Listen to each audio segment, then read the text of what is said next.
कच्चं मडकं. महाराष्ट्रातल्या भक्ती मार्ग शिकवणाऱ्या सर्व संतांचं पंढरपुरातल्या पांडुरंग विठ्ठलाशी फार घट्ट नातं आहे. सर्वच संतांनी ह्या विठोबाची आणि रुक्माई मनोभावे भक्ती केली. त्यांच्यावर अभंग, ओव्या, भजन अशा वेगवेगळ्या प्रकारे काव्य रचले.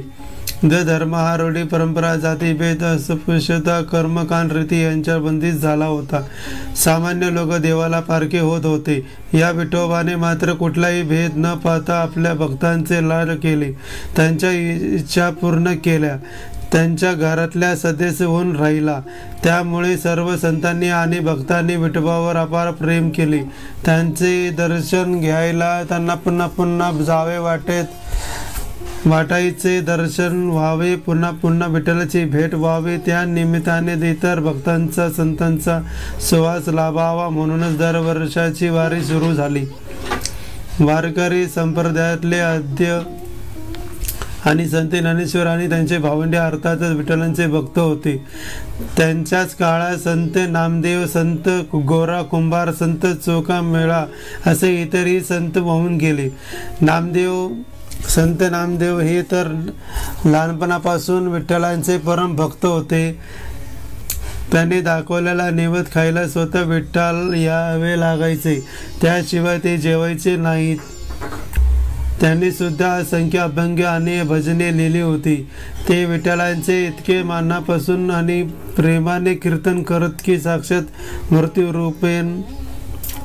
मृत्यूरूपाने उभा विठ्ठल सुद्धा मान डोलवत असे.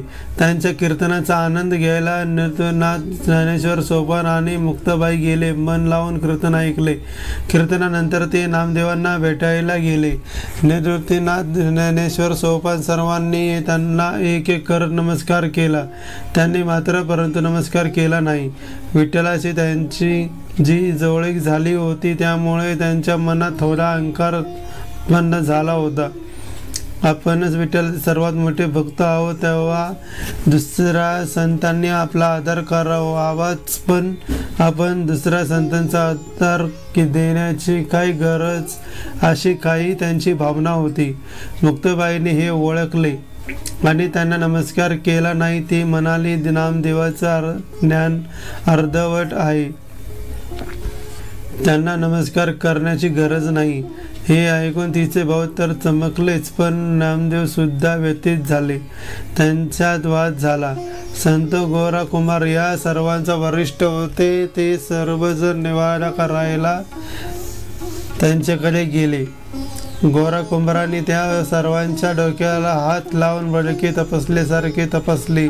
ते कुंभाराच्या परिभाषात म्हणाले, मुक्ताबाई म्हणते हे खरं आहे, नामदेवाचं मडकं कच्चं आहे. नामदेव दोघी होऊन आपल्या विठ्ठलपाशी गेले आणि विठ्ठल म्हणाले, ते लोक म्हणताय ते खरं आहे, तो मला माझ्या विठ्ठल या एकाच रूपात जाणतोस आणि पूजतोस. तुला एका गुरुची गरज आहे. ज्ञानेश्वराला जा, तेच तुला मार्गदर्शन दाखवतील. नामदेव ज्ञानेश्वराकडे गेले आणि त्यांनी नामदेवाला विसोबा खेचर यांना भेटायला सांगितले.